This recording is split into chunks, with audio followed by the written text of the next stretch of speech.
यहाँ से स्टार्ट करेंगे। दृष्टि के यहाँ पर जो मेंटरशिप टेस्ट है इसको देखेंगे। टेस्ट नंबर यहाँ पर 11 है, ठीक है। टेस्ट नंबर 10 का पार्ट 1 और पार्ट 2 में करा चुका हूँ आपको, राइट। और यहाँ से देखो टेस्ट 11 में आपका पॉलिटी का यहाँ पर क्वेश्चन होगा 87, मतलब मैक्सिमम क्वेश्चन यहाँ पर पॉलिटी का है, राइट। और 13 क्वेश्चन जो यहाँ पर होगा वो करंट अफेयर्स का दिखा जाएगा, ठीक है। तो स्टार्ट करते हैं। यहाँ पर टोटल यहाँ पर भी 13 से 14 पेपर हुए, तो मैं कंटिन्यू 13 से 14 पेपर को खत्म कराता हूँ। उसके बाद यहाँ पर जो अपना फोरम एस का है उसको भी यहाँ पर डिस्कस करेंगे, ठीक है। अपना यूकेटी का है वो कंटिन्यू चलता रहेगा, ठीक है। तो आते हैं यहाँ से देखते हैं इसको। उसके बाद यहाँ पर जो डिस्कस करेंगे अगला पेपर आज वो विजन एस का टेस्ट नंबर 16 का पार्ट 2 और कल टेस्ट नंबर 17 विजन का करेंगे, ठीक है। तो आते हैं यहाँ पर क्वेश्चन नंबर 1। यहाँ से क्वेश्चन नंबर 1 है, राज्य सूची पर राष्ट्रीय आपातकाल के प्रभाव के संबंध में विचार करना है। पहला, राष्ट्रीय आपातकाल के दौरान राज्य विधानमंडल की विधायी शक्ति निलंबित हो जाती है। पहली बात क्या होगा? पहली बात यहाँ से गलत है, क्योंकि यहाँ पर आपातकाल के दौरान राज्य विधानमंडल की विधायी जो शक्तियाँ होती है वो निलंबित नहीं होती हैं। ये राज्य विधि निर्माण जारी रखते हैं, राइट। लेकिन यहाँ पर जो उनका अधिकार होता है वो संसद की अधिभवी शक्ति को अधीन हो जाता है, ठीक है, उसके अधीन हो जाता है। तो पहली बात यहाँ से गलत होगी। सेकंड बात बोला, राज्य सूची के विषय पर संसद द्वारा निर्मित विधियाँ केवल राष्ट्रीय आपातकाल लागू रहने तक ही प्रभावी रहती हैं। सेकंड बात भी गलत होगी, क्योंकि यहाँ पर राज्य सूची के विषय पर संसद द्वारा निर्मित विधियाँ आपातकाल समाप्त होने के बाद समाप्त नहीं होती हैं। इसकी बजाय वे जो आपातकाल समाप्त होने के बाद 6 महीने की जो अवधि होती है उस तक यहाँ पर इनका कार्यान्वयन रहता है, ठीक है। जिससे क्या होता है, निरंतरता और सुनिश्चितता होती है और विधिक शून्यता भी स्थिति से बचा जा सकता है। तो आंसर क्या होगा? दोनों गलत है। सही पूछा है तो डी। क्वेश्चन 2 देखते हैं।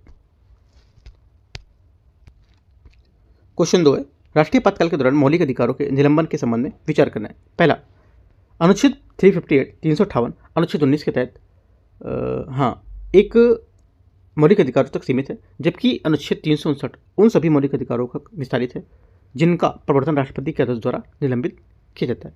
पहली बात देखो, थोड़ा कथन यहाँ पर बड़ा है, बट यहाँ पर जो कथन है सही है वो, ठीक है। क्योंकि यहाँ पर देखो जो अनुच्छेद 358 है और 19 है, मतलब 358 और 19 अधिकारों के तहत ही सीमित है और आपातकाल के घोषित होने पर स्वतः ही क्या निलंबित हो जाते हैं। दूसरी ओर यहाँ पर जो अनुच्छेद 359 है उन सभी मौलिक अधिकारों पर लागू होता है जिनका प्रवर्तन राष्ट्रपति के आदेश द्वारा निलंबित कर दिया जाता है। हालांकि इसमें कुछ अनुच्छेद 20 और 21 शामिल नहीं किए जाएंगे, ठीक है। तो आंसर क्या होगा? पहली बात करेक्ट है स्टेटमेंट में। सेकंड बात है, अनुच्छेद 358 केवल बाह्य आक्रमण की स्थिति पर लागू किया जाता है, जबकि अनुच्छेद 359 बाह्य स्थिति दोनों आपातकालों के मामले में लागू करते हैं। सेकंड बात करेक्ट है, क्योंकि अनुच्छेद 358 केवल जो बाह्य आक्रमण होता है अर्थात युद्ध या बाह्य आक्रमण की स्थिति होती है तब लागू होता है ना, और आंतरिक आपातकाल सशस्त्र विद्रोह की स्थिति में लागू नहीं होता है। हालांकि अनुच्छेद 359 बाह्य आक्रमण और आंतरिक आपातकाल दोनों की स्थिति में लागू हो जाता है। दोनों बातें करेक्ट है। आंसर क्या होगा? पूछे कौन सा सही है? सी। तीसरा क्वेश्चन यहाँ से निम्नलिखित पर विचार करना है। कथन 1, कथन 2, जब राष्ट्रपति शासन लगाया जाता है तो मुख्यमंत्री की अध्यक्षता वाली राज्य मंत्रिपरिषद बर्खास्त कर दी जाती है। पहली बात। तीसरी का पहला स्टेटमेंट यहाँ से क्या होगा? पहली बात करेक्ट है, सही है, क्योंकि यहाँ पर जब राज्य में किसी संवैधानिक व्यवस्था विफल हो जाती है तो राष्ट्रपति अनुच्छेद 356 के तहत राष्ट्रपति शासन लगाता है, ठीक है। और यहाँ पर जो इसकी मंत्रिपरिषद है वो क्या होगी? बर्खास्त हो जाएगी, ठीक है। पहली बात करेक्ट है। सेकंड, जब राष्ट्रपति जब राज्य सरकार के कार्यों को राज्य तथा राज्य के किसी पदाधिकारी को प्रदत्त शक्तियाँ अधिग्रहित कर लेता है, मतलब अपने अंडर में कर लेता है, तो भी यहाँ से हो जाएगा। दोनों बातें करेक्ट हैं, उसकी व्याख्या भी कर रहे। ये यहाँ से आंसर है इसका तीसरे का। क्वेश्चन चौथा है, अनुच्छेद 360 के तहत वित्तीय आपातकाल के संबंध में विचार करना है। वित्तीय आपातकाल के परिचालन की कोई अधिकतम समय सीमा निर्धारित नहीं की गई है। पहली बात आंसर इसकी क्या होगी? ये करेक्ट है, ठीक है। संविधान का जो राष्ट्रीय आपातकाल है आर्टिकल 352, यह राष्ट्रपति शासन अनुच्छेद 356 के विपरीत इसकी अवधि के लिए कोई अधिकतम समय सीमा निर्धारित नहीं करता है। पहली बात करेक्ट है। संसद किसी भी सदन में वित्तीय आपातकाल की घोषणा मंजूरी देने वाला प्रस्ताव विशेष बहुमत से पारित होना आवश्यक होता है। सेकंड बात गलत होगा, क्योंकि यहाँ पर राष्ट्रीय आपातकाल की तरह इसके लिए भी विशेष बहुमत की आवश्यकता नहीं होती है, ठीक है। ओनली वन करेक्ट है, आंसर एक सही है। क्वेश्चन 5वां है, निम्नलिखित में से कौन राज्य विधिक सेवा प्राधिकरण के कार्य हैं? देखते हैं। पहला, पात्र व्यक्तियों को निःशुल्क एवं गुणवत्तापूर्ण विधिक सेवाएं प्रदान करना। पहली बात क्या होगी? 5वें का जो पहला स्टेटमेंट यहाँ से ये करेक्ट है, सही है, राइट। सेकंड, विवादों और सौहार्दपूर्ण समाधान के लिए लोक अदालतों का संचालन करना। सेकेंड बात भी इसकी करेक्ट हो जाएगी। तीसरा, ग्रामीण क्षेत्रों में विधिक जागरूकता शिविर का आयोजन करना, ये भी क्या होगा, राज्य विधिक सेवा प्राधिकरण के कार्य हो जाएंगे। ठीक है, तीनों बातें ऐसी करेक्ट है। आंसर क्या होगा, पांचवी का डी यहाँ से करेक्ट आंसर हो जाएगा। ठीक है, साथ ही ये ग्रामीण क्षेत्रों में विधिक जो जागरूकता है उसका शिविर करेंगे। राइट, तो यहाँ पर ग्रामीण क्षेत्र अगर बोलेगा तो ये बात करेक्ट होगी। ठीक है, और ये लोक अदालत का संचालन करके जो मामले होते हैं त्वरित सौहार्दपूर्ण जो निपटान करते हैं, और विशेषकर मामले जो अदालतों में लंबित पड़े होते हैं उनको लेकर के। तीनों बातें करेक्ट है, तो आंसर क्या होगा, डी यहाँ से करेक्ट होगा। ठीक है, उससे जो कुछ स्टेटमेंट घुमाएगा अगर तो बोलेगा यहाँ पर कि विधिक जागरूकता को शिविर के आयोजन करने के लिए ग्रामीण और शहरी क्षेत्रों में इसका आयोजन करेगा, तो गलत हो जाएगा बात, सिर्फ ग्रामीण क्षेत्र की यहाँ पर बात कर रहा है। ठीक है, याद रखना है। क्वेश्चन नंबर 6 है, स्थायी लोक अदालत के संबंध में विचार कर रहे हैं। किसी विवाद से संबंधित कोई भी पक्ष मामले को न्यायालय में ले जाने से पूर्व निपटान के लिए स्थायी लोक अदालत में आवेदन कर सकता है। पहली बात, छठे का पहला स्टेटमेंट यहाँ से करेक्ट होगा, क्योंकि यहाँ पर एक बार ऐसा आवेदन किए जाने पर उसी विवाद में समान न्यायालय का जो अधिकार होता है क्षेत्र वर्जित हो जाता है। ठीक है, और किसी विवाद से संबंधित कोई भी पक्ष मामले में न्यायालय के ले जाने से पूर्व निपटान के लिए स्थायी लोक अदालत में आवेदन कर सकते हैं। पहली बात एकदम सही है। सेकेंड बात है, स्थायी लोक अदालत का प्रत्येक निर्णय अंतिम होता है और सभी पक्षों के लिए बाध्यकारी होगा। सेकेंड बात भी करेक्ट है, क्योंकि स्थायी लोक अदालत में निर्णय अंतिम होता है और यहाँ पर बाध्यकारी भी होगा। दोनों बातें इसकी करेक्ट है। आंसर क्या होगा, सी, छठे का सही आंसर है। क्वेश्चन 7वां है, पंचायत उपबंध अनुसूचित क्षेत्रों पर विस्तार अधिनियम 1996 के बारे में विचार करना। देखते हैं, अनुसूचित क्षेत्रों की पंचायतों में कुल सीटों में कम से कम आधी सीटें अनुसूचित जनजाति के लिए आरक्षित हो जानी चाहिए। ठीक है, पहली बात यहाँ से स्टेटमेंट इसका सही है, क्योंकि यहाँ पर अनुसूचित क्षेत्र होते हैं उनमें पंचायतों में अनुसूचित जनजातियों के लिए उनकी जनसंख्या के अनुपात में सीटें आरक्षित हैं, लेकिन कुछ सीटों जो होती है उनकी संख्या के आधे से कम नहीं है। बात सही है। अनुसूचित क्षेत्रों में जो गौण खनिज खनन पट्टे होते हैं उनको देने के लिए ग्राम सभा को पूर्व सिफारिश देने की आवश्यकता होती है। सेकेंड बात भी यहाँ से करेक्ट है, क्योंकि इसके लिए अनुसूचित क्षेत्रों में गौण खनिजों के लिए जो सर्वेक्षण लाइसेंस होते हैं या खनन पट्टे होते हैं वो देने से पूर्व उचित स्तर पर ग्राम सभा या पंचायतों का पूर्व सिफारिश अनिवार्य होता है। सेकेंड बात भी करेक्ट है ना, दोनों बातें सही है। आंसर क्या होगा, सी यहाँ से करेक्ट आंसर है। क्वेश्चन नंबर 8 है, 73वें संविधान संशोधन अधिनियम के प्रावधानों पर विचार करना है। मध्यवर्ती और जिला स्तर पर पंचायतें के अध्यक्ष पद के लिए प्रत्यक्ष चुनाव। ठीक है, दूसरा मध्यवर्ती चुनाव या फिर जिला पंचायतों के ग्राम पंचायतों को अध्यक्षों का प्रतिनिधित्व करना। ठीक है, संसद और राज्य विधानमंडल के सदस्यों को उनके निर्वाचन क्षेत्र में आने वाले विभिन्न स्तरों पर पंचायतों का प्रतिनिधित्व करना, और ग्राम स्तर पर जो ग्राम सभाएं होती हैं इनकी शक्तियों का कार्य प्रदान करना। तो इसमें से बोला है कि इनमें से कौन से इनके प्रावधान होंगे जो 73वें संविधान संशोधन के तहत यहाँ पर होंगे।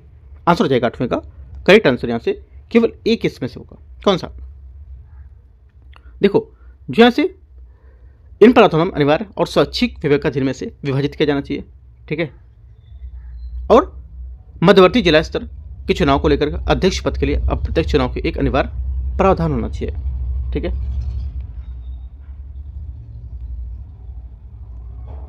आगे उच्च स्तरीय पंचायतों को ग्राम पंचायत में अध्यक्षों को प्रतिनिधित्व देना वैकल्पिक और उसे राज्यों को छोड़ देना एक स्वैच्छिक प्रावधान होगा। ठीक है, स्वैच्छिक प्रावधान होगा, ना कि यहाँ पर जबरदस्ती कहा जाएगा कि ऐसा करना आपको है। ठीक है, उच्च स्तरीय जो पंचायत है उसको लेकर के। ठीक है, तो आपको यहाँ से कौन सा गलत होगा देखते हैं भी, चलो बता देते हैं स्टेटमेंट सब पूरे। संसद और राज्य विधानमंडलों के सदस्यों को विभिन्न स्तरों पर पंचायतों को प्रतिनिधित्व देना, ये भी स्वैच्छिक प्रावधान होगा। ठीक है, ये भी गलत हो जाएगा। और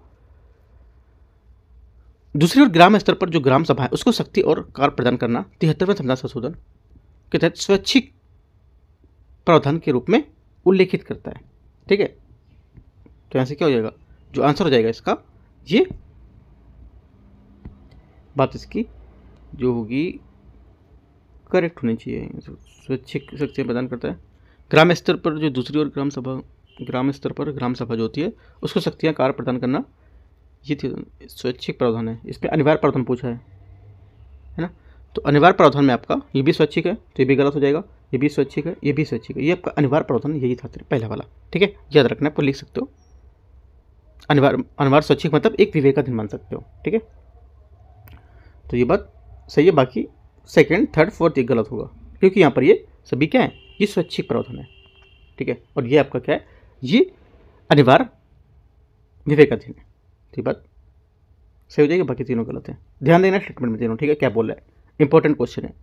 8वें का जो आंसर हो जाएगा यहाँ से ओनली 1 करेक्ट है इसका।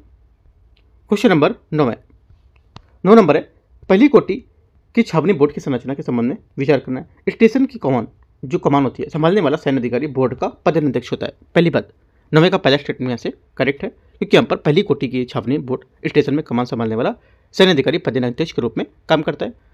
पहली बात सही है।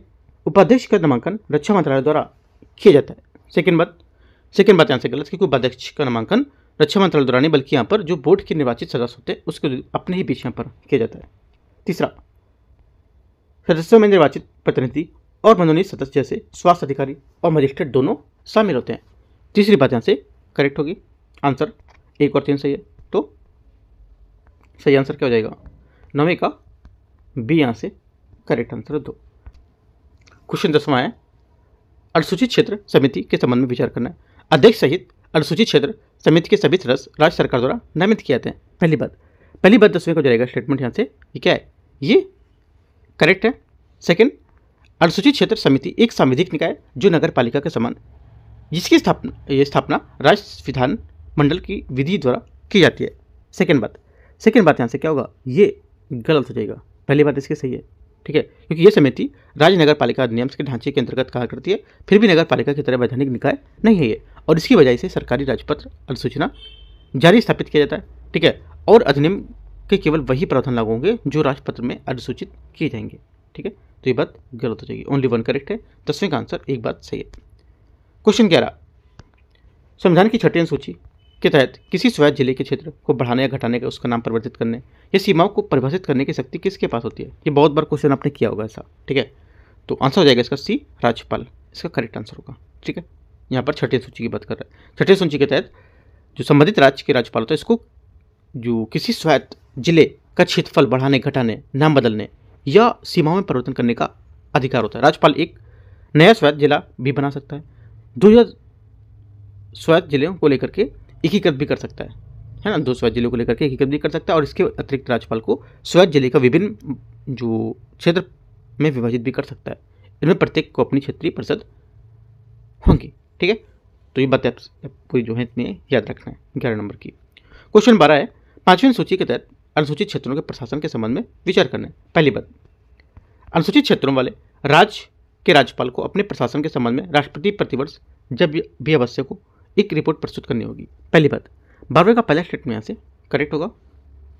सेकंड, प्रत्येक ऐसे राज्य जहां अनुसूचित जनजातियां हैं, ठीक है, जनजातीय सलाहकार परिषद की स्थापना करना अनिवार्य होगा, चाहे अनुसूचित क्षेत्रों या ना हो।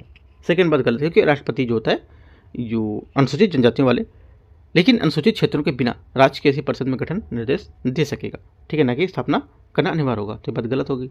तीसरा, राज्यपाल निर्देश दे सकता है कि संसद या राज्य विधानमंडल का कोई अधिनियम अनुसूचित क्षेत्र पर लागू नहीं होगा, यह निर्दिष्ट संशोधनों के साथ लागू होगा। तीसरी बात सही है, क्योंकि यहाँ पर राज्यपाल के पास अनुसूचित क्षेत्रों में व्यापक शक्तियाँ होती हैं, जिनमें यह निर्देश देने का अधिकार होता है कि संसद या राज्य विधानमंडल का कोई भी अधिनियम अनुसूचित क्षेत्रों पर लागू नहीं होगा, राइट। तो आंसर क्या होगा? 3 करेक्ट है और 1 करेक्ट था, 1 और 3 2 बातें सही है। क्वेश्चन नंबर 13 आते हैं, 13, संघ सेवक के संबंध में विचार करना है। संघ सेवक के सदस्यों की संख्या और संरचना संविधान में निहित है। पहली बात 13 का पहला स्टेटमेंट यहाँ से क्या होगा? ये 13 का पहला स्टेटमेंट यहाँ से गलत है, ठीक है। क्यों? क्योंकि संविधान में केवल अध्यक्ष और सदस्यों के अस्तित्व प्रावधान उनकी सटीक निर्दिष्ट संख्या नहीं बताई गई है, गलत है। राष्ट्रपति सर्वोच्च न्यायालय सिर्फ परामर्श के बिना संघ लोक सेवक के अध्यक्ष के दुर्व्यवहार के लिए हटा सकता है। सेकंड बात गलत है, क्योंकि यहाँ पर अनुच्छेद 317 के तहत यूपीएससी के अध्यक्ष या सदस्य को राष्ट्रपति द्वारा दुर्व्यवहार के आधार पर तभी हटाया जा सकता है जब राष्ट्रपति द्वारा भेजे गए संदर्भ में सर्वोच्च न्यायालय ने जांच की रिपोर्ट दी हो और उस व्यक्ति को हटाया जाना चाहिए। दोनों बातें गलत है, आंसर 13 का डी। क्वेश्चन 14, यह 14 नंबर क्वेश्चन है, प्रवासी भारतीय नागरिक ओसीआई कार्ड धारकों के संबंध में विचार करना है। ऐसे व्यक्ति जिनके माता पिता या दादा दादी पाकिस्तान या बांग्लादेश नागरिक हैं, वो ओसीआई पंजीकरण के लिए पात्र नहीं थे। पहली बात, ये पात्र नहीं है। पहली बात आंसर स्टेटमेंट इसका करेक्ट है। ओसीआई कार्ड धारक भारत में चुनाव लड़ने के हकदार हैं, बशर्ते वो देश के मतदाता के रूप में पंजीकृत होना चाहिए। सेकेंड बात भी गलत होगी, ठीक है, सेकंड बात गलत है, पहली बात इसकी सही थी। तो आंसर क्या होगा? आंसर आंसर हो जाएगा ओनली वन करेक्ट है, ए आंसर इसका आंसर होगा। ठीक है, देखो ओसीआई जो कार्ड धारक है उनकी कुछ अपात्रताएं होती हैं, पात्रताएं नहीं अपात्रता, जिसमें नहीं शामिल होते हैं। कौन कौन चीज़ें इनको नहीं शामिल कर पाती हैं ओसीआई कार्ड धारकों में, जैसे कि वे अनुच्छेद 16 के तहत रोजगार के पात्र नहीं हो। ठीक है, राष्ट्रपति उपराष्ट्रपति सर्वोच्च न्यायालय के न्यायाधीश और उच्च न्यायालय के न्यायाधीश बनने योग्य नहीं है, तो भी यहाँ पर नहीं कर सकते, अपात्र माने जाएंगे। ठीक है, वे मतदाता के रूप में पंजीकृत हकदार नहीं होंगे, तो भी अपात्र होंगे। और वे लोकसभा, राज्यसभा या राज्य विधान सभाओं के विधान परिषद के सदस्य नहीं बन सकते, ये भी क्या होगा? अपात्र में शामिल होगा। तो आंसर जो आंसर हो जाएगा ओनली वन करेक्ट है, ए आंसर 14 का आंसर है। 15 नंबर है, भारतीय संविधान के अनुच्छेद 20 के संबंध में विचार करना है। आर्टिकल जो 20 है इसमें मनमानी दंडात्मक कार्रवाई के विरुद्ध नागरिकों एवं विदेशियों दोनों के संरक्षण प्रदान किए गए। पहली बात, 15 का पहला स्टेटमेंट क्या होगा? पहली बात यहाँ से जो 15 नंबर क्वेश्चन है इसका करेक्ट है। सेकेंड, अनुच्छेद 20 के तहत आत्मदोष सिद्ध के विरुद्ध प्रतिरक्षा केवल दंडात्मक कार्रवाई पर लागू होगी। सेकेंड बात क्या होगी? सेकेंड बात भी करेक्ट है, दोनों बातें करेक्ट हैं। ये किसी अभियुक्त और इसको स्वयं अपने विरुद्ध साक्षी होने के लिए बाध्य होने से बचाता है। ठीक है, और ये सुनिश्चित करता है कि किसी भी व्यक्ति को इस अनुच्छेद से अंतर्गत प्रदत्त जो सुरक्षा है उसका उल्लंघन कर दंडित न किया जाए। दोनों बातें करेक्ट है, आंसर 15 का क्या होगा? सी करेक्ट है। क्वेश्चन 16 है, भारतीय संविधान के अनुच्छेद 33 के संबंध में विचार करना है। आर्टिकल 33 के अंतर्गत बनाए गए विधान को मौलिक अधिकारों के उल्लंघन के आधार पर न्यायालयों में चुनौती दी जा सकती है। पहली बात, 16 का पहला स्टेटमेंट यहाँ से क्या होगा? ये गलत है। ठीक है, क्योंकि यहाँ पर अनुच्छेद 33 के तहत बनाए गए जो विधान पर जो मौलिक अधिकार है इसके उल्लंघन के आधार पर न्यायालय में चुनौती नहीं दी जा सकती है, ये बात गलत होगी। अगला है सेकंड, अनुच्छेद 33 के अंतर्गत सशस्त्र बलों के जो सदस्य होते हैं उसके पद में नॉन कॉम्बैटेंट कर्मी भी शामिल होते हैं। सेकंड बात सही है, क्योंकि यहाँ पर सशस्त्र बलों के सदस्य में पद का जो होता है प्रयोग नाई बढ़ई, रसोई है ना, चौकीदार, दर्जी है ना, नॉन जो कम्बैटेंट कर्मकार जो होते हैं वो सब भी लागू होते हैं। बात सही है। ठीक है, आंसर क्या होगा? ओनली 2 करेक्ट है, पहली बात गलत है, तो 16 का आंसर हो जाएगा आपका,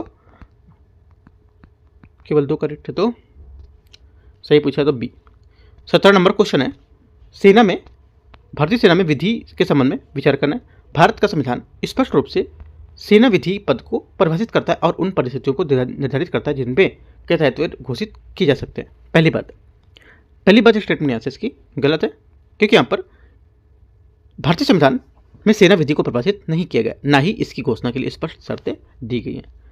सेना विधि के दौरान संसद द्वारा पारित क्षतिपूर्ति जो अधिनियम है इसको मौलिक अधिकारों के उल्लंघन के आधार पर न्यायालय में चुनौती दी जा सकती है। सेकेंड बात गलत है, क्योंकि यहाँ पर सेना विधि के तहत जो कार्रवाई होती है इस सुरक्षा के लिए संसद द्वारा पारित क्षतिपूर्ति अधिनियम को मौलिक अधिकार के उल्लंघन के आधार पर किसी न्यायालय में चुनौती नहीं दे सकते। दोनों बातें गलत है। 17 का आंसर क्या होगा? आंसर यहाँ से डी करेक्ट है। क्वेश्चन नंबर 18 है, भारतीय संविधान का कौन सा आर्टिकल राज्य को अनुसूचित जनजातियों और समाज के अन्य दुर्बल जो वर्ग होते हैं शिक्षा और अर्थ संबंधी जो इकोनॉमिक जो व्हीकल होते हैं उनको संबंधी जो हित होते हैं उसके व्यक्ति को लेकर के उन्हें सामाजिक अन्याय और शोषण की रक्षा करने का निर्देश देता है। आंसर हो जाएगा 18 का करेक्ट आंसर कौन सा? 18 का करेक्ट आंसर सी, यहाँ से अनुच्छेद 46। ठीक है, आगे आते हैं क्वेश्चन नंबर 19, राष्ट्रीय उपभोक्ता विवाद निवारण जो आयोग है उसके बारे में देखते हैं। ये आयोग सदस्य संख्या संविधान द्वारा निर्धारित की जाती है। पहली बात 19 का पहला स्टेटमेंट यहाँ से क्या होगा? ये गलत है। ठीक है, क्यों? क्योंकि यहाँ पर संविधान जो होता है ये राष्ट्रीय आयोग की सदस्य संख्या को निर्धारित नहीं करता है। सदस्यों की संख्या केंद्र सरकार द्वारा जो विनिमय है उसके लेकर के निर्धारित की जाती है। सेकेंड बात है अध्यक्ष के लिए आयु सीमा 70 वर्ष, आयोग के सदस्यों के लिए 67 होती है। सेकेंड बात करेक्ट है, क्योंकि अध्यक्ष के लिए आयु सीमा 70 वर्ष और सदस्यों के लिए 67 वर्ष होती है। ये कोई इंपॉर्टेंट बात है 67 ये, और आपको ज़्यादातर देखने को मिलेंगी कहाँ पर कितनी 50, 52 है ना, 55, 60, 65 इतनी, ये बीच में 67 है। तो ये थोड़ा सा जो क्वेश्चन अगर यूपीएससी पूछेगा तो अगर लोग टॉपिक इसको नहीं पढ़ेंगे तो थोड़ा सा माइंड घूमेगा यहाँ पर है ना कि 67 था, 67 तो नहीं हो सकता, 65 हो सकता है ना, तो ऐसे करके ऑप्शन दे सकता है। तो याद रखना इंपॉर्टेंट स्टेटमेंट है ये बात सही भी है। 19 का आंसर क्या होगा? इस टाइप से 19 का आंसर बी करेक्ट है। क्वेश्चन 20 है, भारत में अधीनस्थ न्यायालयों के संबंध में विचार करना है। किसी राज्य के राज्यपाल का न्यायिक सेवा में जिला जो न्यायाधीश है उसके नीचे पदों पर नियुक्ति और पदोन्नति पर नियंत्रण होता है।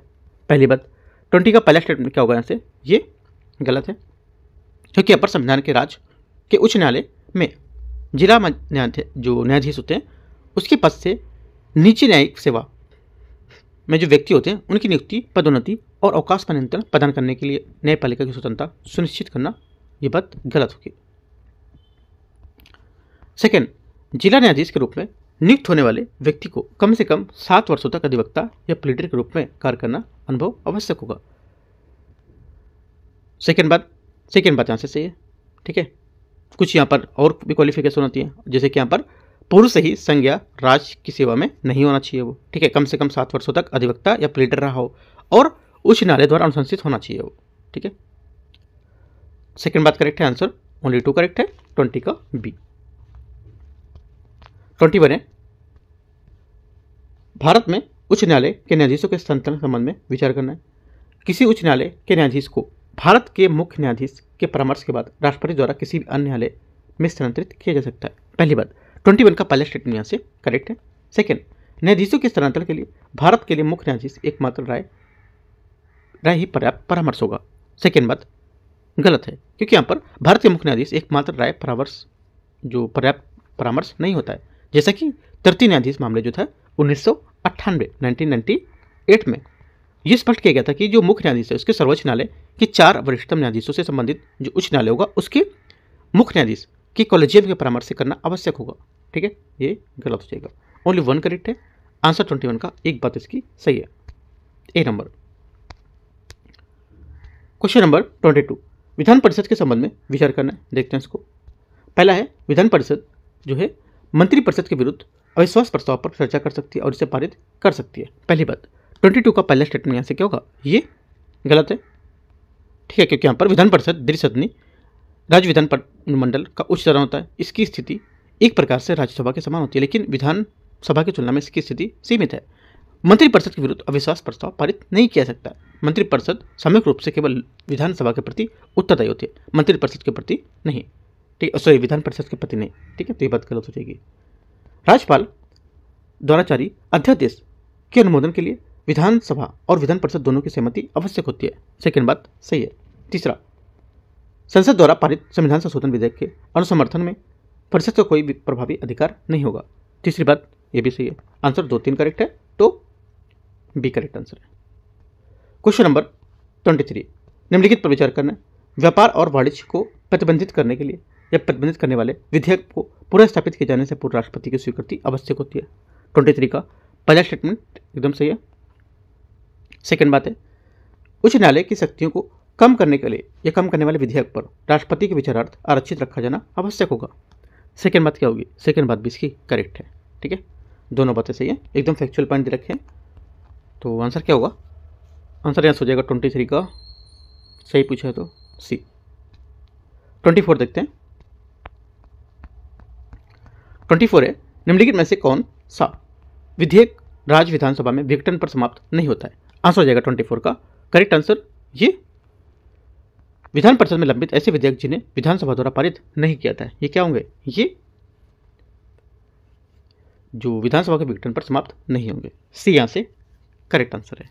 क्वेश्चन नंबर 25 है, निम्नलिखित में से किस परिस्थिति में राज्य विधानमंडल का सदस्य अपना स्थान रिक्त कर देता है, आंसर हो जाएगा 25 का करेक्ट आंसर।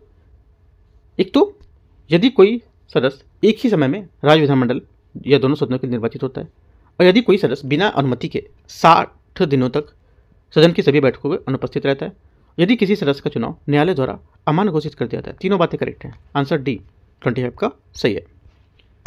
26 है, भारत को उपराष्ट्रपति के पद के संबंध में विचार करना है। उपराष्ट्रपति को राज्यसभा द्वारा प्रभावी बहुमत से पारित प्रस्ताव द्वारा लोकसभा द्वारा साधारण बहुमत से स्वीकृत प्रस्ताव द्वारा हटाया जा सकता है। पहली बात 26 का पहला स्टेटमेंट ऐसे क्या होगा, ये करेक्ट है। सेकंड, उपराष्ट्रपति का पद त्यागपत्र पद से हटाए जाने, मृत्यु या अयोग्यता के द्वारा जो कारण होता है वो रिक्त हो सकता है। सेकंड बात 26 का जो सेकंड स्टेटमेंट है ये भी करेक्ट है, क्योंकि उपराष्ट्रपति का पद कई तरीकों से रिक्त हो सकता है, कार्यकाल की समाप्ति पर, राष्ट्रपति को दिए गए त्यागपत्र से, ठीक है, और हटाए जाने से, या मृत्यु से, या चुनाव पूर्व शून्य आयोग घोषित करने से भी, ठीक है, तो ये भी बात करेक्ट है। उपराष्ट्रपति पुनः निर्वाचित हो सकता है और कितनी भी पदावधि तक रह सकता है, तीसरी बात भी करेक्ट है। आंसर क्या है? छठे का सभी करेक्ट है, डी, सॉरी छठा नहीं, 26वें का, ठीक है, 26वें का डी करेक्ट है। 27वें नंबर 27, भारत के राष्ट्रपति चुनाव के संबंध में विचार करना है। संसद के दोनों सदनों में मनोनीत सदस्य निर्वाचन जो मंडल होता है उसका हिस्सा होते हैं। पहली बात, 27 का पहला स्टेटमेंट यहाँ से क्या होगा? ये गलत है। क्यों गलत है?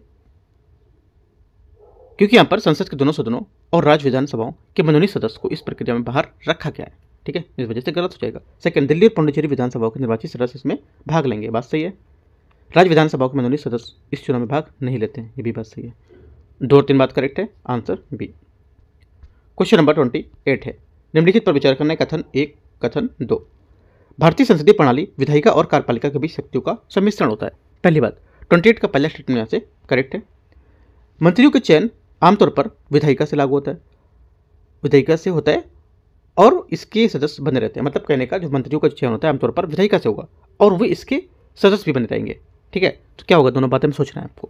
पहली बात तो इसकी करेक्ट है, ठीक है, क्योंकि यहाँ पर इस प्रणाली में कार्यपालिका विधायिका का अंग होती है और उसके प्रति जवाबदेह होती है। इसमें क्या होता है? शक्ति का कठोर पृथक्करण न होकर उनका सम्मिश्रण होता है। बात पहली सही थी। सेकेंड बात यहाँ से इसकी ये भी करेक्ट है, दोनों बातें एकदम सही है। आंसर 28 का क्या होगा? ए यहाँ से सही आंसर है। देखो, जरूरी नहीं कि अगर आंसर हमारे कथन दोनों कथन सही हो, कथन 1 है ना और कथन 2, तो जरूरी नहीं कि आंसर ए ही हमारा आए। आंसर ये भी हो सकता है कि दोनों कथन सही है लेकिन इसकी व्याख्या नहीं कर रहा है, ये वाला बी भी हो सकता है। इसमें ये नहीं सोचना कि अगर 1, 2 हो रहा है तो आंसर हमारा ए ही होगा, ये कभी नहीं सोचना है। आपको कथन भी देखना है इसी बारे में बात कर रहा है या नहीं कर रहा है ना। आंसर देखते हैं, अगला क्वेश्चन देखते हैं, अगला 29 नंबर, निम्नलिखित में से कौन सा विकल्प संयुक्त राज्य अमेरिका की राष्ट्रपति प्रणाली के भारत संसदीय प्रणाली के मूल भी यहाँ पर सर्वोत्तम रूप से प्रतिपादित करती है अंतर को? पहला 29 नंबर है, पहला स्टेटमेंट यहाँ से ये बोला है, राष्ट्रपति प्रणाली में कार्यपालिका और विधायिका के मध्य शक्तियों होती है, उसको कठोर पृथक्करण होता है, जबकि संसदीय प्रणाली की विशेषता होती है जो उसमें शक्तियों का सम्मिश्रण होता है। पहली बात क्या होगी? 29 का पहला स्टेटमेंट यहाँ से क्या होगा? करेक्ट है, सही है। ये क्या होगा? ये संयुक्त राज्य अमेरिका की जो राष्ट्रपति प्रणाली और संसदीय जो प्रणाली भारत की है उसके बीच मूलभूत अंतर को प्रतिपादित कर रहा है, बात सही है। राष्ट्रपति की प्रणाली में कार्यपालिका संयुक्त रूप से विधायिका के प्रति उत्तरदायी होती है, जबकि संसदीय प्रणाली में कार्यपालिका व्यक्तिगत रूप से राष्ट्र का प्रमुख के लिए उत्तरदायी होगी। बी नंबर बात इसकी क्या होगी? ये गलत होगी, ठीक है। सिर्फ सही बात पूछी थी तो ए यहाँ से इसका स्टेटमेंट सही है ना, कि पूछा था इसमें कौन सा यहाँ पर जो होगा जो सर्वोत्तम रूप से प्रतिपादित करेगा, तो ए स्टेटमेंट यहाँ पर इसको प्रतिपादित कर रहा है, ठीक है। देखते हैं आगे और क्वेश्चन नंबर 30 को। 30 नंबर क्वेश्चन है, निम्नलिखित कथनों पर विचार करना है। भारत में प्रधानमंत्री संसद के किसी भी सदन का सदस्य हो सकता है, जबकि ब्रिटेन में प्रधानमंत्री हाउस ऑफ कॉमन्स का सदस्य होना आवश्यक होता है। पहली बात, 30 का पहला स्टेटमेंट यहाँ से पहला स्टेटमेंट क्या होगा? यहाँ से करेक्ट होगा, सही बात है, ठीक है। आपसे क्वेश्चन घुमा सकता था, यहाँ से बोल सकता था भारत का प्रधानमंत्री संसद के सदन के किसी भी सदस्य हो सकता है, जबकि यहाँ पर यूएसए बोल सकता था। यूएसए छोड़ दो, आपसे बोल देगा कोई मतलब ऐसा कंट्री का नाम दे देगा कि जिसमें आप थोड़ा सा घूमो, कि जहाँ से आपको आइडिया ना हो, थोड़ा सा ऐसा बोलेगा, राइट। या बोल देगा ऑस्ट्रेलिया में प्रधानमंत्री की जो हाउस ऑफ कॉमन्स में आप ऐसा होना है ना, तो इस टाइप से घुमाएगा क्वेश्चन, तो याद रखना है आपको, ये बात इसकी करेक्ट है और ब्रिटेन यहाँ से इसका सही होगा, ठीक है। सेकंड बात है, भारत और ब्रिटेन दोनों में से कोई व्यक्ति जो राज्य विधायिका का सदस्य नहीं है, फिर भी उसे अधिकतम 6 महीने तक मंत्री नियुक्त किया जा सकता है। सेकंड बात क्या होगी? सेकंड बात इसकी गलत होगी, क्योंकि यहाँ पर भारत में संसद का सदस्य होने से किसी भी व्यक्ति को मंत्री नियुक्त किया जा सकता है, हालांकि उसे 6 महीने के भीतर निर्वाचित होना आवश्यक होगा, ठीक है। केवल ब्रिटेन में वर्तमान सांसदों की नियुक्ति ही संसदों की मंत्री को नियुक्त किया जा सकता है, लेकिन यहाँ पर 6 महीने की कोई छूट यहाँ पर नहीं दी जाती है, ठीक है। तो ये बात गलत है। आंसर क्या होगा? 30 का करेक्ट आंसर यहाँ से ए करेक्ट है। क्वेश्चन 31 है, राज्य सूची के विषय पर विधि निर्माण की संसद की शक्ति के संबंध में विचार करना है। ये बोला संसद किसी राज्य सूची के विषय पर विधि निर्मित कर सकती है, इसी मतलब कानून का निर्माण कर सकती है यदि 2 या 2 से अधिक राज्य विधानमंडल उस आशय को प्रस्ताव पारित करें। पहली बात यहाँ से करेक्ट है। सेकंड, एक बार ऐसी स्थिति बन जाने पर उससे संबंधित राज्य के विधानमंडल द्वारा जिन्होंने प्रस्ताव पारित किया था वो संशोधित या निरसन कर सकते हैं। सेकंड बात गलत होगी, क्योंकि यहाँ पर इस प्रावधान के तहत बनाए गए कोई भी विधान केवल संसद द्वारा ही संशोधित किया निरसित किया जा सकता है, ना कि राज्य विधान मंडल द्वारा उन्हें प्रस्ताव पारित किया था। तो बात गलत हो जाएगी। ओनली 1 करेक्ट है। आंसर 31 का एक बात सही है। 32 है, देखते हैं इसको।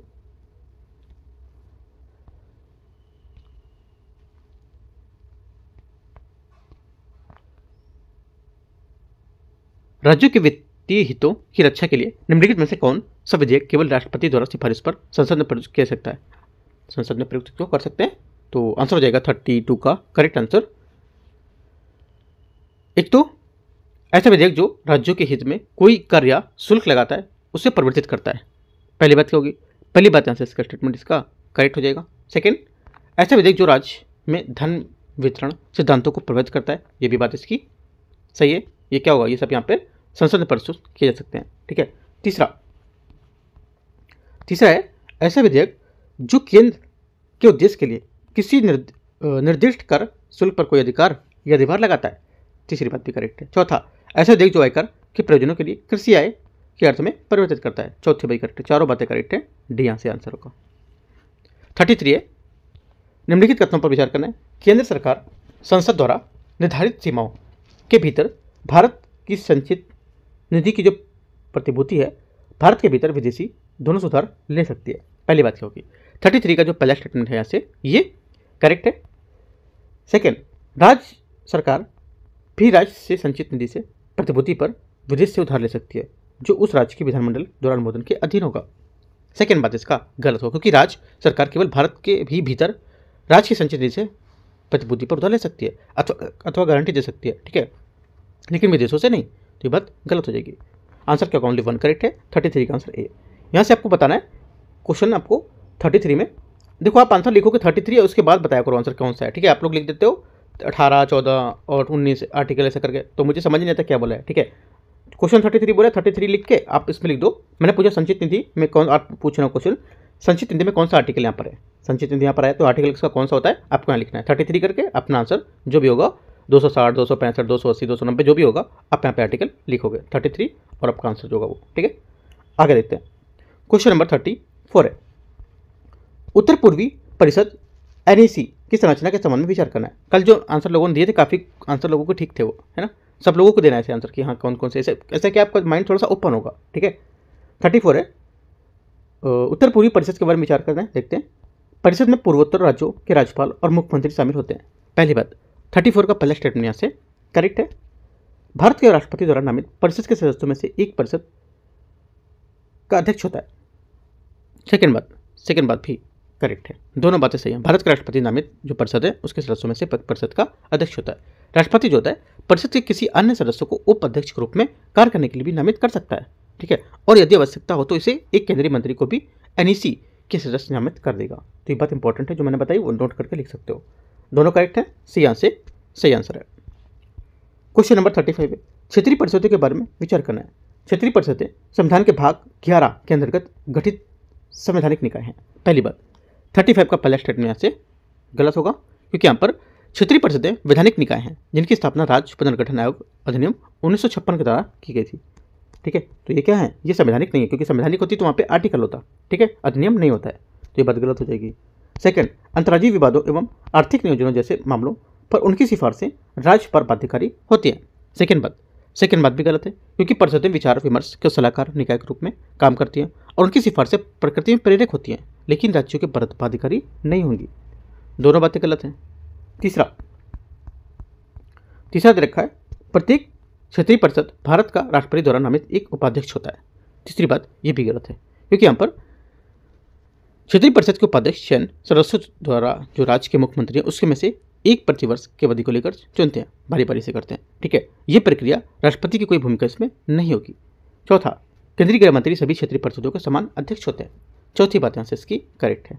ठीक है, सिर्फ चौथी बात करेक्ट है। आंसर यहाँ से एक बात इसका सही है। एक का कहने का मतलब क्या है कि इन चारों में एक स्टेटमेंट यहाँ से सही है कथन।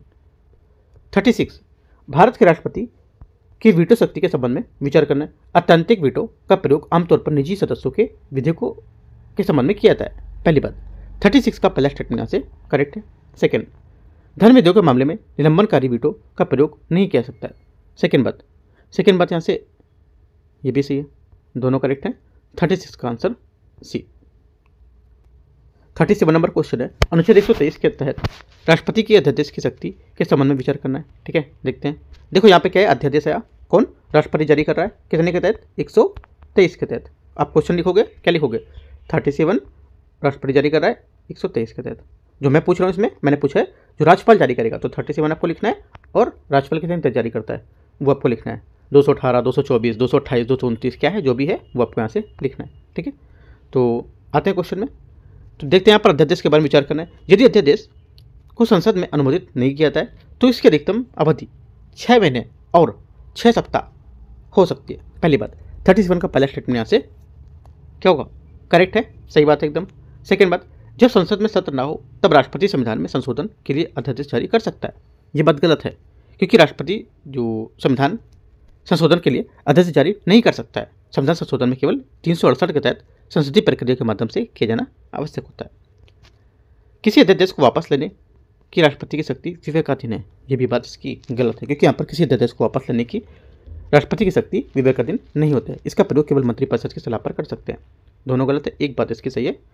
एक बात करने का मतलब ये नहीं कि केवल पहला वाला स्टेटमेंट नहीं, सिर्फ इन तीनों में से एक कथन, फिर से मैं बता रहा हूँ, ठीक है, याद रखना है। 38 है, भारत में रिट के संबंध में विचार करना। देखते हैं, बंदी प्रत्यक्षीकरण केवल गैर कानूनी हिरासत के मामलों में जारी की जाती है।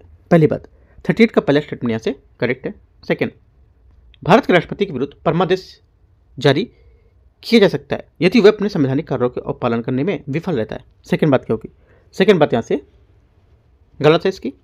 ठीक है, इस टाइप का क्वेश्चन मैंने यूकेटी में कराया था आपको। यूकेटी जो अपना चैनल है उसका टेस्ट था, उसमें मैंने कराया था आपको। ठीक है, परमादेश रिट जो होती है किसी सरकारी अधिकारी या पदाधिकारी को कानून द्वारा जो लगाए गए कर्तव्य होते हैं उसको निभाने के लिए बात करने के लिए यहाँ पर जारी किया जाती है। हालांकि राष्ट्रपति या राज्यपाल के खिलाफ जारी नहीं कर सकते हो, ठीक है, क्योंकि उनको संवैधानिक प्रतिरक्षा प्राप्त होती है। तीसरा, संविधात्मक जो दायित्व को लागू करने के लिए परमादेश जारी नहीं की सकती है। तीसरी बात यहाँ से सही है।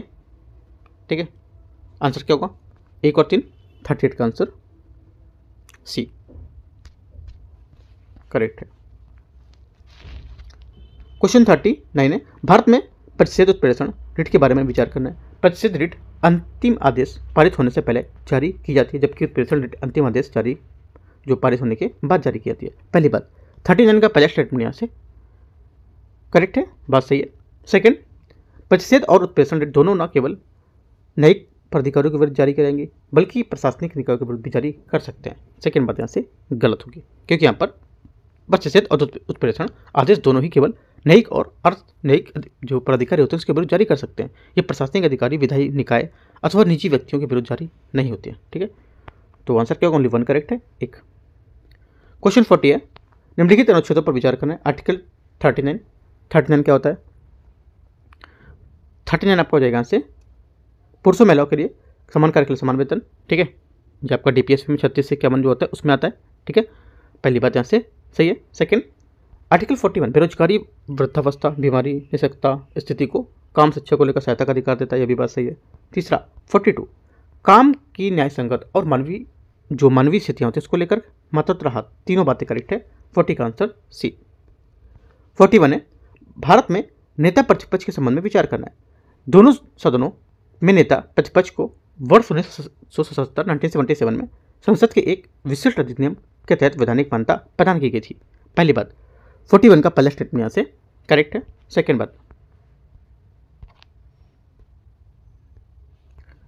बात है नेता प्रतिपक्ष को कैबिनेट मंत्री के समकक्ष वेतन भत्ते और सुविधाएं प्राप्त होती है। सेकेंड बात होगी, सेकेंड बात यहाँ से ये भी करेक्ट है। तीसरा, सदन में एक राजनीतिक दल के रूप में मान्यता के लिए आवश्यक न्यूनतम सदस्य संख्या कुल सदस्य संख्या का 6ठा भाग होता है। तीसरी बात गलत है, क्योंकि यहाँ पर सदन में राजनीतिक दल के रूप में मान्यता के लिए आवश्यक न्यूनतम संख्यात्मक शक्ति का कुल सदस्यता का 10वां भाग होता है। बात गलत हो जाएगा, आंसर ए 1 और 2 करेक्ट है। 42 राज्यसभा में उपाध्यक्ष पैनल के संबंध में विचार करना है। राज्यसभा के सभापति सदन के सदस्यों से उपाध्यक्ष के जो पैनल है उसके लिए सदस्यों को मनोनीत करते हैं। पहली बात 42 का पहला स्टेटमेंट यहाँ से करेक्ट है। सेकंड, पैनल का उपाध्यक्ष सदन की अध्यक्षता तब भी कर सकता है जब सभापति उपसभापति के पद रिक्त हों। सेकंड बात यहाँ से गलत है, ठीक है, क्योंकि यहाँ पर हालांकि सभापति और उपसभापति पर पद रिक्त होता है तब पैनल का उपाध्यक्ष सदस्यता या अध्यक्षता नहीं कर सकता है। ऐसी स्थिति में राष्ट्रपति सदन के किसी सदस्य को चुनाव द्वारा रिक्त स्थान भरे जाने तक कर्तव्यों तक निर्वहन के लिए नियुक्त करेगा, ठीक है, तो ये बात गलत हो जाएगी। ओनली वन करेक्ट है, ए। 43 है, भारत में विप या सचेतक के बारे में विचार करना है। जो विप होता है ये सचेतक का पद भारत के संविधान में स्पष्ट रूप से उल्लेखित किए गए हैं। पहली बात गलत है, उल्लेखित यहाँ पर से नहीं किए गए, ठीक है। सेकेंड बात है, क्योंकि यहाँ पर जो विप है ये संसदीय प्रणाली का एक सुस्थापित अंग होता है लेकिन भारत के संविधान में इसको वर्णन नहीं किया गया। सेकेंड बात है, लोकसभा में सरकारी दल का प्रमुख सचेतक हमेशा सदन का नेता होता है। सेकेंड बात गलत है, क्योंकि यहाँ पर लोकसभा में सरकारी दल का मुख्य सचेतक सदन का नेता नहीं होता है। इसके स्थान पर मुख्य सचेतक का पद समानता संसदीय कार्य मंत्री के पास होता है, ठीक है, तो बात गलत हो जाएगी। दोनों बातें गलत हैं। आंसर 43 का डी, कोई सही नहीं है। 44 है, संसद की कार्यवाही कार्यप्रणाली के संबंध में विचार करना है। स्थगन सदन के सत्र की समाप्त करता है जबकि सत्रावसान केवल बैठक को समाप्त करता है। पहली बात 44 का पहला स्टेटमेंट यहाँ से गलत है, क्योंकि यहाँ पर जो स्थगन केवल सदन की जो एक बैठक है उसको समाप्त करता है, ठीक है, सत्र को नहीं, राइट। सदन के समक्ष लंबित जो कार्य होते हैं अप्रभावी रहते हैं और अगली बैठक में उठाया जा सकता है जो दूसरी ओर सत्रावसान सदन तक सत्र को समाप्त करता हो, ना कि केवल एक बैठक को लेकर के। सेकंड बात है, स्थगन का आदेश सदन के पीठासीन अधिकारी द्वारा दिया जाता है, ठीक है, जबकि सत्रावसान भारत के राष्ट्रपति द्वारा किया जाता है। सेकंड बात करेक्ट है। आंसर क्या होगा? ओनली दो करेक्ट है, तो बी यहाँ से सही आंसर होगा। क्वेश्चन नंबर 45 है, भारतीय संसद में सरकारी विधेयक और गैर सरकारी विधेयक के संबंध में विचार करना है। एक सरकारी विधेयक एक मंत्री द्वारा प्रस्तुत किया सकता है जबकि एक गैर सरकारी विधेयक मंत्री के अतिरिक्त किसी अन्य सदस्य द्वारा प्रस्तुत कर सकते हैं। पहली बात 45 का पहला स्टेटमेंट यहाँ से करेक्ट है। सेकंड, संसद द्वारा सरकारी विधेयक की स्वीकृति अस्वीकृति पर सरकार को त्यागपत्र देना पड़ सकता है जबकि एक गैर सरकारी विधेयक पर अस्वीकृति पर ऐसा कोई निर्धारित नहीं होता है। सेकंड बात भी एकदम सही है।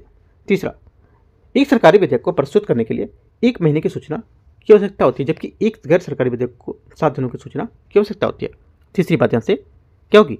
ये गलत है। तीसरी बात यहाँ से गलत है क्योंकि सूचना की जो भिन्न भिन्न अवधि होती है इसको लेकर के जो एक सार्वजनिक विधेयक में 7 दिन की सूचना होती है जबकि एक निजी विधेयक को लेकर के 1 माह की सूचना देनी पड़ती है, तो ये बात गलत हो जाएगी। ओनली 1 2 करेक्ट है, ए आंसर है। क्वेश्चन नंबर 46 है, 91 संविधान संशोधन अधिनियम 2003 के संबंध में विचार करना है। राज्य मंत्रिपरिषद में मुख्यमंत्री सहित मंत्रियों की कुल संख्या 15 से कम नहीं होगी। पहली बात 46 का पहला स्टेटमेंट यहाँ से गलत है क्योंकि यहाँ पर राज्य में मुख्यमंत्रियों सहित मंत्रिपरिषद विधानसभा की कुल संख्या सदस्य संख्या के 15% से अधिक नहीं होगी लेकिन 12 से कम नहीं होगी, ये बात गलत है। 15 यहाँ पर गलत हो जाएगा। संशोधन 10वीं सूची के तहत आयोग घोषित किए गए विधेयकों जो होते हैं विधायक उनके जो मंत्री होते हैं उसको नियुक्त किए जाने से अथवा लाभकारी जो राजनीतिक पद है उसको धारण करने से रोकता है। सेकंड बात यहाँ से सही है, केवल 2 सही है, बी यहाँ से आंसर होगा, ठीक है। ये 10वीं सूची के तहत आयोग घोषित किए गए किसी भी विधायक को मंत्री के रूप में नियुक्त होने या लाभकारी राजनीतिक पद है उसको धारण करने से रोकता है, राइट। और संघ और राज्य मंत्रिपरिषद के आकार को भी लोकसभा की कुल सदस्य संख्या के 15% तक सीमित कर दिया जाता है, तो ये बात सही हो जाएगी। सेकंड वाली ओनली 2 करेक्ट है, बी यहाँ से आंसर है। क्वेश्चन नंबर 47 है, 10वीं सूची के तहत नियम बनाने वाली शक्ति के संबंध में विचार करना है। पीठासीन अधिकारी 10वीं सूची के लिए नियम बना सकते हैं बशर्ते कि सदन में 30 दिनों के भीतर उन्हें मंजूरी दे दे, ठीक है। पहली बात 47 का पहला स्टेटमेंट करेक्ट है। पीठासीन अधिकारी द्वारा किसी सदस्य की शिकायत के लिए बिना दल बदल मामला प्रारंभ किया सकता है। सेकंड बात यहाँ से गलत है क्योंकि यहाँ पर दल बदल का मामला पीठासीन अधिकारी द्वारा स्वतः संज्ञान से प्रारंभ नहीं किया सकता है। इस पर केवल तभी विचार किया सकता है जब सदन के किसी सदस्य द्वारा शिकायत की गई हो। आंसर क्या होगा? सेकंड गलत हो गया, आंसर हो जाएगा और भी स्टेटमेंट है क्या, देखते हैं ऊपर। पहला सही है, दूसरा गलत है। पहला सही दूसरा गलत है, यही दो स्टेटमेंट है, तो पहली बात यहाँ से सही हो जाएगी। 48 है, भारतीय चुनाव इसमें से कोई नहीं जो नोटा होता है उसी विकल्प को लेकर विचार करना है। देखते हैं इसको। नोटा की शुरुआत सर्वोच्च न्यायालय ने पीपुल्स बनाम यूनियन फॉर सिविल लिबर्टीज बनाम भारत संघ 2013 के मामले में हुई थी। पहली बात, 48 का पहला स्टेटमेंट से क्या होगा, ये करेक्ट है। सेकंड, नोटा विकल्प लोकसभा और सभी राज्य विधानसभाओं के जो उपलब्ध होता है, बात एकदम सही है। तीसरा, मध्य प्रदेश एक निर्वाचन क्षेत्र में हाल ही में पहला ऐसा क्षेत्र यहाँ पर बना जहाँ नोटा में मिले वोट उम्मीदवारों से अधिक थे। तीसरी बात यहाँ से क्या होगी, इसकी गलत है। ठीक है,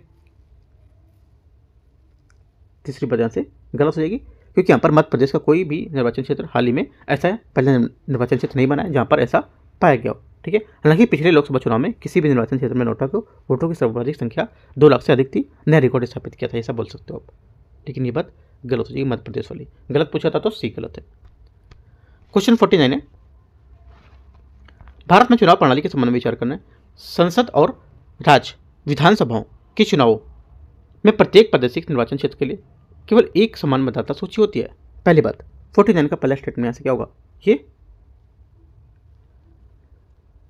पहली बात यहाँ से इसकी करेक्ट है। सेकंड, निर्वाचन क्षेत्र के सीमित या परिसीमन सीटों को लेकर के उनकी सीटों का आवंटन संबंधित किसी भी कानून व्यवस्था न्यायालय में प्रश्न उठा सकते हैं। सेकंड बात गलत, क्योंकि यहाँ पर संविधान यह भी घोषित करता है कि निर्वाचन क्षेत्रों में परिसीमन या सीट की जो सीटें होती हैं आवंटन से संबंधित किसी भी कानून को वैधता पर किसी न्यायालय में प्रश्न नहीं उठा सकता है। ठीक है, ओनली वन करेक्ट है, आंसर एक ए यहाँ से सही है। 50 नंबर है, आज का लास्ट क्वेश्चन है, क्योंकि फिर इसके बाद 51 से डिस्कस करेंगे 100 तक। यह अधिकारी किसी संसदीय या विधानसभा क्षेत्र में चुनाव कराने के लिए सीधे तौर पर जिम्मेदार होता है, उसे भारत के चुनाव आयोग द्वारा प्राय सरकारी ये स्थानीय प्राधिकारियों में से किसी एक अधिकारी द्वारा नामित या मनोनीत किया जाता है और वह राज्य सरकार के संघ राज्य क्षेत्रों में प्रशासन के परामर्श पर काम करता है। ठीक है, महत्वपूर्ण बात यह है कि उस अधिकारी से अलग होता है जो पूरे जिले में चुनाव की निगरानी करता है। ये किसकी बात कर रहा है, ये बात कर रहा है किसकी, करेक्ट आंसर हो जाएगा 50 का, ये सी स्टेटमेंट रिटर्निंग अधिकारी की बात कर रहा है। किसकी बात कर रहा है, रिटर्निंग ऑफिसर जो होते हैं उनकी यहाँ पर बात कर रहे हैं। 50 नंबर क्वेश्चन।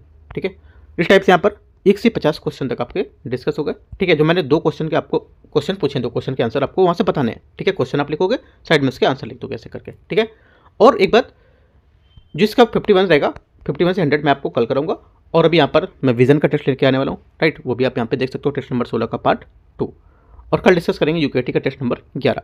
ठीक है, तो कुछ डाउट रहेगा आप नीचे कमेंट में पूछ सकते हो। राइट, और अपना जो तैयारी है उसको अच्छे से करते रहो। और अभी क्योंकि आपके पास 1 मंथ अभी और है, दिसंबर का करीब 1 मंथ, क्या आज 8 तारीख हो गई, 7-8 तारीख, तो करीब 20 दिन आपके पास और बचा है। अच्छे से पढ़ो इनको, टेस्ट पेपर आपको कम से कम ज़्यादा भी सॉल्व कर लेने। और यहाँ से जो PT 365 विजन है इसकी, वो भी अभी आने वाली है। कब से, 8 जनवरी से आने वाली है, शायद से 7 या 8 जनवरी से आने वाली है। लेकिन जो हिंदी वाली होती है वो 1 हफ्ते बाद आती है, 8 से 15 होगा, है ना, या 7 से 14 या 15 ऐसा कुछ होगा, तो 1 हफ्ते बाद आपको हिंदी वाली मिलती है। राइट, तो क्या होता है, देखो यहाँ पर जैसे इंग्लिश की मैगजीन आएगी तो मैं क्या करूँगा, उसके जो टॉपिक होगा वो हिंदी में आपको कन्वर्ट करके मैं कहाँ कहाँ सोर्सेज बताऊँगा, तो एक आपका सब्जेक्ट को लेकर के टॉपिक काफ़ी कवर हो जाएंगे। ठीक है, तो मैं कैसे आपको मैगजीन इंग्लिश वाली हिंदी में पढ़नी है कवर, वो मैं आपको बता दूंगा कुछ टॉपिक को निकाल करके। राइट, बाकी अभी यहाँ करते रहो, जैसे यहाँ पर जनवरी आएगा तो मैं आपको यहाँ से बताऊँगा क्या क्या करना है। ठीक है, और एक बात और, कि जनवरी में यहाँ से फॉर्म भी भरे जाने हैं, करीब 14 जनवरी के आसपास से UPSC फॉर्म निकाला है अपना। ठीक है, तो आप अपना जिनके भी यहाँ पर कास्ट सर्टिफिकेट नहीं बने, जिनको बोलते हैं जातीय प्रमाण पत्र, वो बनवा लो, क्योंकि 1 महीने 1.5 महीने के अंदर बन जाना चाहिए। और वो जो जातीय प्रमाण पत्र होता है वो 1 अप्रैल के 2025 से बाद का होना चाहिए, 1 अप्रैल 2025 से बाद का। ठीक है, अगर आपने जून में बनवाया है 2025 में चलेगा, अगर आपने 1 मार्च को बनवाया है तो नहीं चलेगा वो। ठीक है, अभी आप बनवा सकते हो जिनका नहीं बना है। बाकी कुछ डाउट रहेगा कमेंट या टेलीग्राम पे पूछ सकते हो। ठीक है, एंड करते हैं इसको। All the best, thank you.